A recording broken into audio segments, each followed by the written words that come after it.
friends, and welcome back to my channel.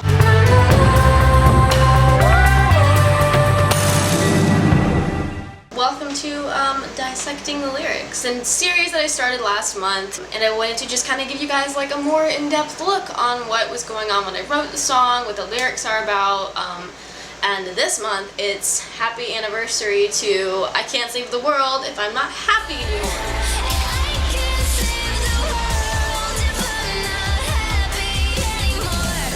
The world's largest title, like totally went old school Fall Out Boy there. Yeah, so we're just gonna dive right into it. I think that it's cool that people can dissect the lyrics and like take it apart and relate to it however they want to. But you know, there was a specific thing that I was talking about when I wrote it. So I Can't Save the World If I'm Not Happy was written, we're just gonna call it I Can't Save the World, was written over several years. So I can't say that it was from like a particular chapter in life, but I can say that like the majority of the lyrics were written at one time, and I think I was 16, and I remember I was sitting on my steps that went down to the bottom floor of my house, and I was writing it, and there's a lot of verses and lines that kind of hint at like self-harm, you can't calm your wrists with a razor blade. That whole chorus just has like various lines that are talking about things that we do to heal our pain that contradict what we're experiencing, or like contradict how we're trying to feel. So that brings us to verse 1, and verse 1 is, in my head, like I said, with all the battles that I fought, I'm still steady in my thoughts. I'm silent and I get quiet because there's something to defend when nothing is my friend. And that entire verse is just talking about like when you get in your head and you're like obsessing over a thought and you're like kind of like running it through that cycle, trying to find like a new, like a loophole or a answer to probably something that cannot be answered. And then by the end of it, you come to the conclusion that that part of you that knows that there's still something to defend when nothing is my friend, meaning like there is still something to hold on to. There's like always a light at the end of the tunnel, even if I have no one on my side. Like there's still something to be grateful for, like gratitude. And then the entire chorus is talking about like, it's just talking about obvious things that contradict themselves. So like, you can't calm your wrist with a razor blade. Sure, people who cut think they can, you know, ease their pain, and they're causing pain. It's just a different kind of pain. You can't pay the price of what's already paid. You can't fight for peace with ambition, blood, and gore. That's talking about military. I'm not saying I'm anti-war or anything. I don't know what my thoughts are on that. But I think it's pretty obvious that like it's something that we're fighting for peace and harmony and equality over, but yet we're fighting with slaughter.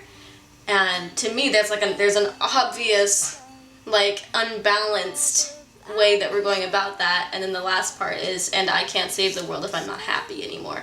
And that's basically saying like I cannot participate in people or appreciate life like I could if I were happy with myself. And then the following verse is verse 2, and it says, in the weakest corners or deepest corners of my mind, I've played in minor keys at more minor times, filling the hole in my soul, filling the hole in my skull.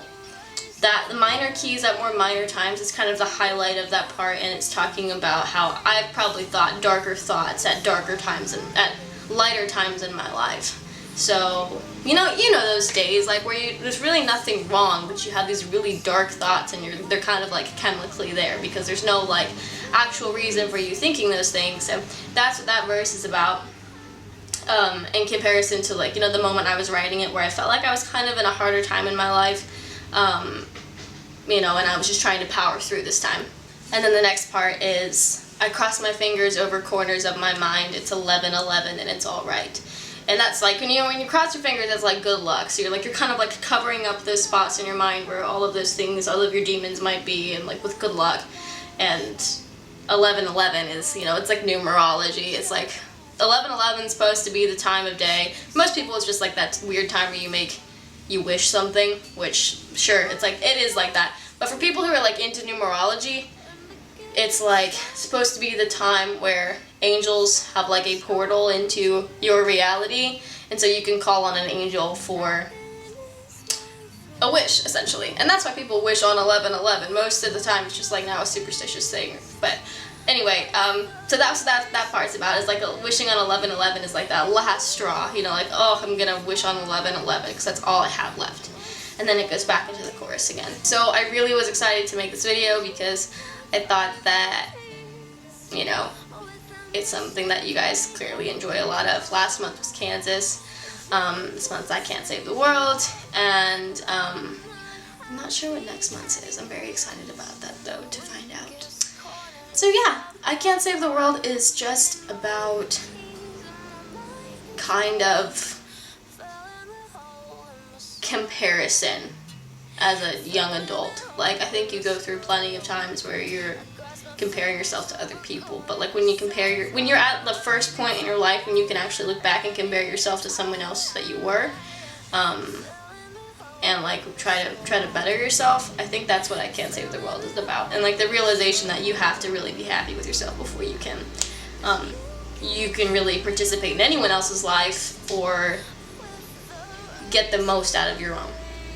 So anyway, I hope that made sense to you guys, and thank you for watching. If you guys have any other questions, just leave them in the comment section. Anything else y'all want to hear or see, just put it in the comment section, and I'm going to be replying as soon as this video uploads. So I love you guys so much. Thank you for watching, and I'll see you on the next episode. I can't save the world if I'm not happy.